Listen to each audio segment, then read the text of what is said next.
بسم اللہ الرحمن الرحیم۔ السلام علیکم ورحمۃ اللہ وبرکاتہ۔ جو بھی شخص روزانہ شام کو یہ دعا 3 مرتبہ پڑھے گا تو اسے کوئی چیز نقصان نہیں پہنچائے گی۔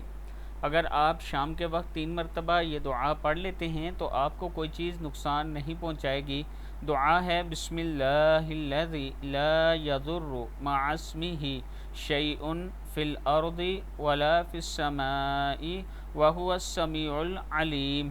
بسم اللہ الذی لا یضر مع اسمہ شیء فی الارض ولا فی السماء وهو السمیع العلیم۔